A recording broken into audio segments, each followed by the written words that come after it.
Assalamualaikum warahmatullahi wabarakatuh. Jumpa lagi. Kali ini di pembelajar kedua. Sebelum pembelajaran dimulai, jangan lupa untuk sering-sering mencuci tangan, menggunakan masker, dan menjaga jarak.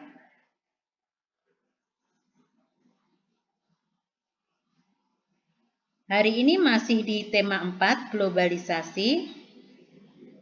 Subtema 2, globalisasi dan manfaatnya. Fokus pembelajarannya matematika dan PPKN. Tujuan pembelajarannya, siswa mampu mengidentifikasi pentingnya sikap kerja keras dalam keberagaman ekonomi dengan benar. Siswa mampu menuliskan potensi dan usaha yang perlu dilakukan terkait dengan keberagaman ekonomi dengan terperinci. Setelah bereksplorasi, siswa mampu menemukan rumus volume kubus dengan menggunakan model konkret dengan benar. Globalisasi membawa banyak manfaat bagi masyarakat dunia. Warga dunia mempunyai banyak kesempatan untuk mengembangkan dirinya. Mang Samad adalah seorang pengusaha yang berhasil mencapai kesuksesan. Ayo kita simak Mang Samad.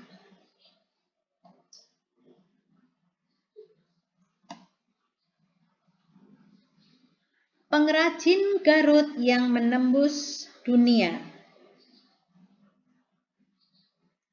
Sekarang ini, siapa yang tak kenal Mang Samad, pengrajin sandal kulit dari Garut? Ia sering sekali diundang di berbagai acara temu wirausaha untuk menjadi pembicara dan pemberi motivasi bagi para wirausahawan muda. Memang kerja keras Mang Samad patut dicontoh. Tak banyak wirausahawan kecil seperti dirinya yang bisa berkembang hingga terkenal di mancanegara. Dulu Mang Samad hanyalah seorang penjajah sandal kulit keliling. Ia berjalan dari desa ke desa, kemudian memberanikan diri beberapa minggu sekali pergi ke Jakarta untuk menjajakan sandal kulit yang diambilnya dari pabrik. Dari pengalamannya menjajakan dagangan, ia jadi tahu keinginan pembeli. Ia jadi tahu model seperti apa yang menjadi favorit pembeli. Ternyata semakin rumit bentuk jalinan kulit sebuah sandal, apalagi untuk laki-laki, justru tidak diminati. Bentuk sederhana dan klasik tetap menjadi favorit pembeli. Namun kualitas kulit dan jahitan sandal menjadi hal yang utama. Merasa tak puas jika hanya menjajakan, Mang Samad pun belajar untuk membuat sandal. Keterampilan dasar memproses dan menjahit kulit sudah Mang Samad miliki, karena desa tempatnya tinggal merupakan desa pengrajin sandal. Mang Samad hanya memperluas keterampilannya dengan belajar membuat pola sandal, belajar mengenal aneka bahan, lalu menambahkan pengetahuan minat pembeli dari pengalamannya berjualan.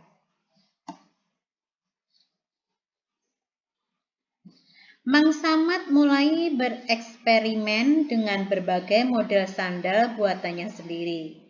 Ia mencoba membuat sedikit, kemudian menitipkan di toko atau ke temannya yang berkeliling. Ketika laku, ia membuat lagi, mencoba model yang baru, mencoba warna yang baru, lalu begitu seterusnya. Hingga satu saat Ia tidak bisa lagi memenuhi permintaan pembeli dengan tenaganya sendiri. Maka mulailah Mang Samad mencari pegawai yang bisa membantunya. Dari 1-2 pegawai, sekarang sudah lebih dari 10 pegawai yang bekerja membantunya. Ia tak pernah jauh-jauh mencari pegawai, hanya dari orang-orang dekat di lingkungan tempat tinggalnya. Ia ingin kemajuan usahanya dirasakan juga oleh lingkungan terdekatnya. Semakin maju usahanya, semakin maju juga tingkat penghidupan pegawai yang bekerja membantunya. Mang Samad tidak saja menaikkan taraf hidupnya, tetapi juga membantu memajukan taraf hidup masyarakat di lingkungannya. Belajar yang tak pernah henti membuat usaha yang dirintis Mang Samad terus berkembang. Berbeda dengan produk sandal Garut yang model dan bahannya tak berubah dari waktu ke waktu. Mang Samad sering memperhatikan model sandal di majalah dan model sandal merek luar negeri yang dijual di toko. Ia pun secara berkala mengeluarkan model baru.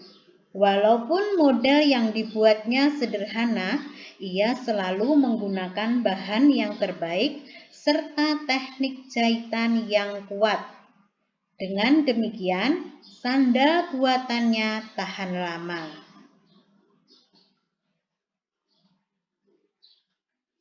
Suatu ketika, datang kesempatan bagi wirausahawan kecil di Garut untuk ikut memperkenalkan produk khasnya di sebuah pameran produk karya Indonesia di Jakarta. Mang Samad berusaha keras untuk ikut dalam pameran ini. Ia bahkan mencari informasi bagaimana membuat brosur produk yang menarik. Ia juga bekerja sama dengan temannya yang pandai bertukang untuk membuat tampilan area pamer yang berbeda. Ternyata usaha Mang Samad tidak sia-sia. Brosur produk yang informatif, area pamer yang menarik, serta kualitas produk yang baik membuat stand sandal kulit Mang Samad ramai didatangi pengunjung pameran. Tidak hanya sandal yang dijualnya laris manis, Mang Samad juga didekati oleh beberapa importir dari luar negeri yang tertarik dengan produknya. Hanya dari satu pameran, produk Mang Samad sudah dikenal oleh banyak kalangan. Sekarang produk sandal buatannya sudah menembus ke pasar mancanegara. Model yang sederhana dengan kualitas bahan dan jahitan yang baik membuat sandal buatannya disukai banyak kalangan di luar negeri. Tidak hanya membawa kebanggaan bagi dirinya, bagi keluarganya, atau bagi pekerjanya, produk sandal kulit buatan Mang Samad dari Garut membuat Indonesia makin dikenal, membuat Indonesia makin bangga dengan kerja keras anak negerinya. Sandal kulit Garut dapat mengharumkan nama Indonesia dan turut memajukan perekonomian bangsa.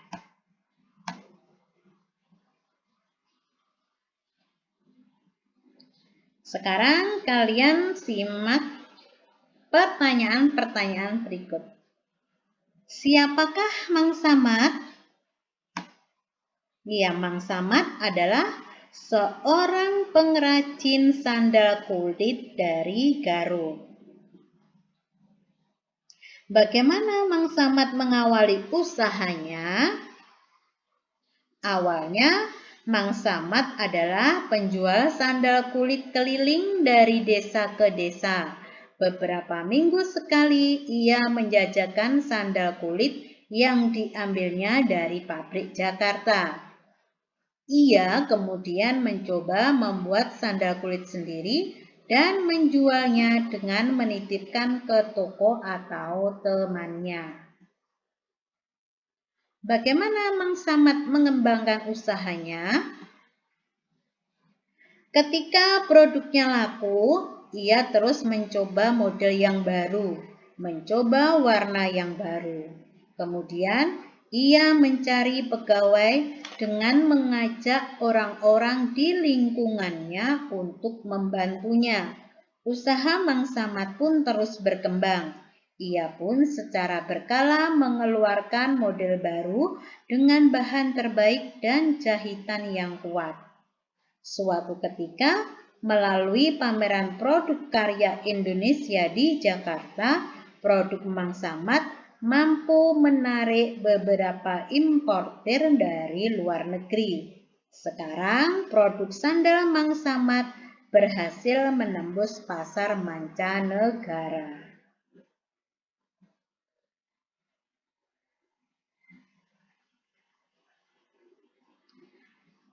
Selanjutnya, nomor 4, 5, 6, dan 7 kalian kerjakan di buku tulis masing-masing ya.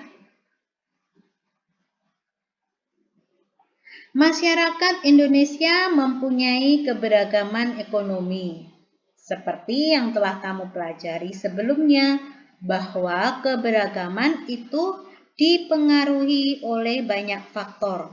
Salah satunya keterampilan dan pendidikan serta usaha keras. Setiap orang mempunyai potensi diri yang berbeda. Potensi tersebut harus diasah supaya seseorang bisa berhasil. Di era globalisasi seperti sekarang, setiap orang harus terus meningkatkan potensinya supaya ia terus bisa bersaing secara sehat.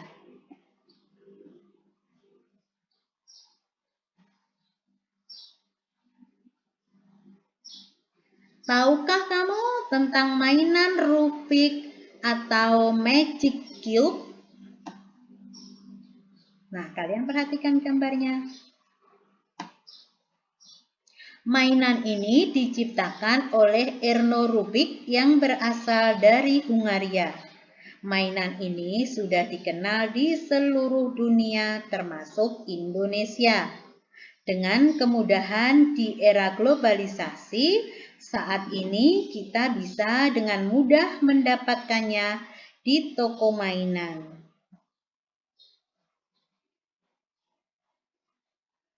Berbentuk apakah bentuk mainan Rubik? Ya, berbentuk kubus. Cobalah menghitung beberapa kubus kecil. Ada berapa kubus kecil yang menyusun mainan Rubik? Coba kalian hitung.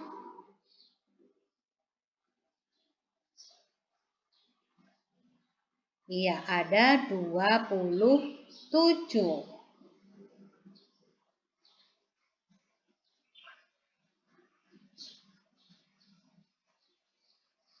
Mainan Rubik berbentuk kubus.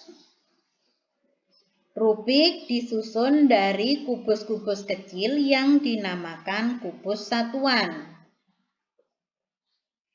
Banyaknya kubus satuan yang menyusun Rubik bisa disebut isi Rubik atau volume Rubik.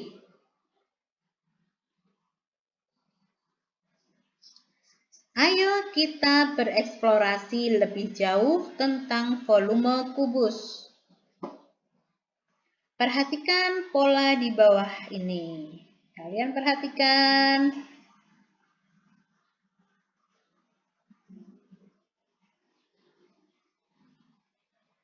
Ini bisa ditambahkan atau dikembangkan sampai 5 kubus satuan boleh ya. Satuan kubus kecil ini adalah kubus satuan dengan panjang rusuk 1 satuan. Sekarang kalian perhatikan tabel. Kubus ke-1 panjang rusuknya 1, banyak kubusnya 1. Ya. Sekarang kalian perhatikan kubus kedua. Panjang rusuknya ada berapa? Dihitung 1, 2. Ya. Panjang rusuknya ada 2. Banyak kubus satuan ada berapa? Dihitung. 1, 2, 3, 4, 5, 6, 7, 8. Ada 8. Kubus ketiga, perhatikan panjang rusuk ada 1, 2, 3. Iya, ada 3. Banyaknya kubus ada berapa satuan? Dihitung. 1, 2, 3, 4, 5, 6, 7, 8, 9. Ya, paling depan 9. Yang di tengah 9. Yang di paling ujung 9. Berarti ada berapa ini? Ada 27. Kubus keempat, panjang rusuknya ada 4. Banyaknya kubus berarti ada berapa? Iya, ada 64. Kubus kelima, panjang rusuk ada 5. Banyaknya kubus satuan ada 125. Kubus keenam, panjang rusuk 6. Banyaknya kubus satuan ada 216. Kubus ke-7, panjang rusuknya 7. Banyaknya kubus satuan ada 343.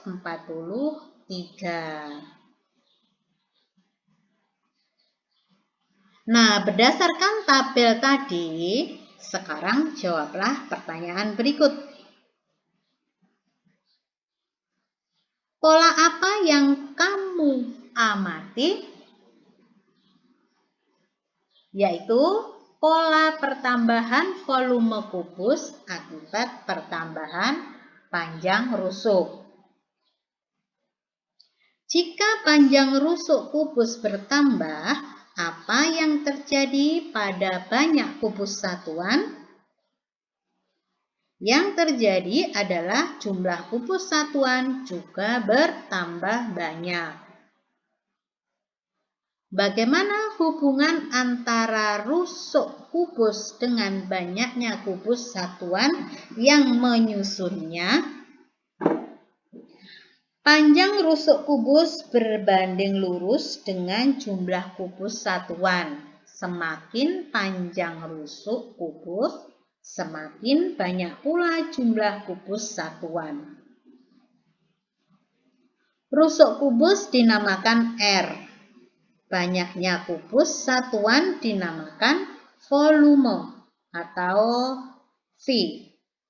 Bagaimana hubungan R dan V?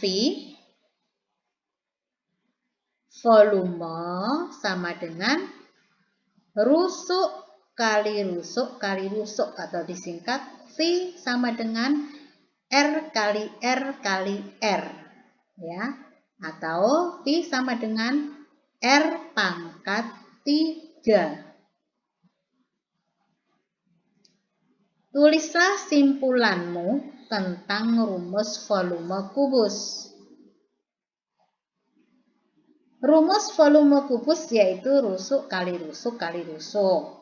Atau panjang rusuk pangkat 3. Biasa dituliskan R pangkat 3.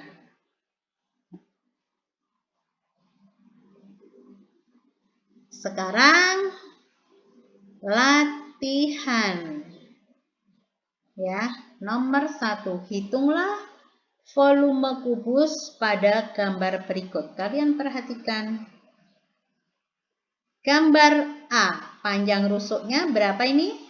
Panjang rusuknya 3 cm.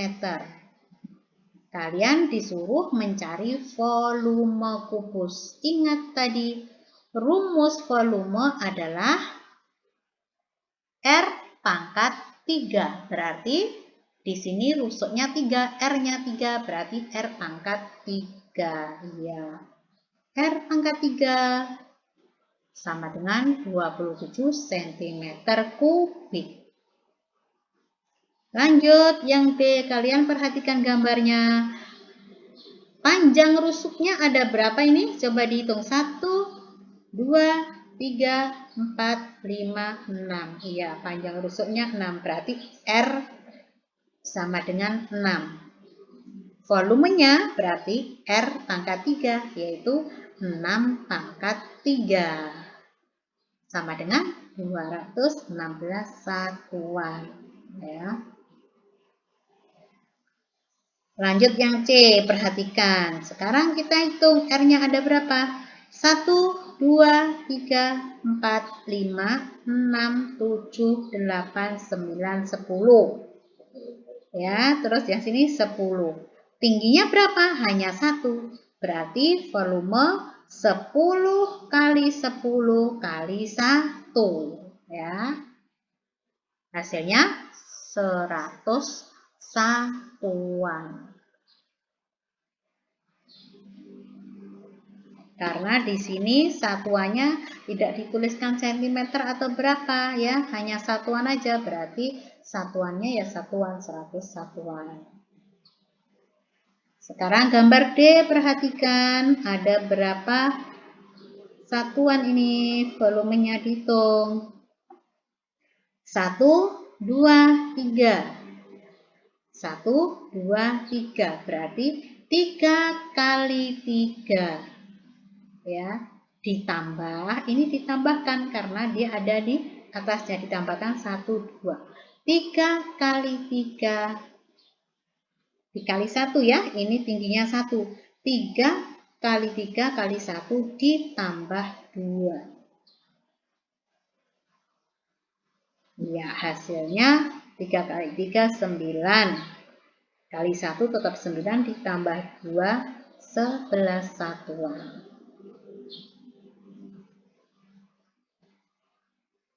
Lanjut, nomor 2, hitunglah panjang rusuk kubus jika volume kubus adalah A64 cm kubik. Nah, kalau yang nomor 1 tadi, kalian disuruh mencari volume yang sudah diketahui panjang rusuknya.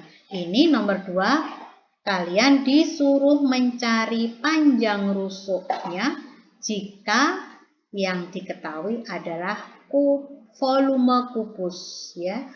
Ingat rumusnya, volume sama dengan R pangkat 3. Berarti kalau mencari rusuknya, R sama dengan akar 3 dari volume.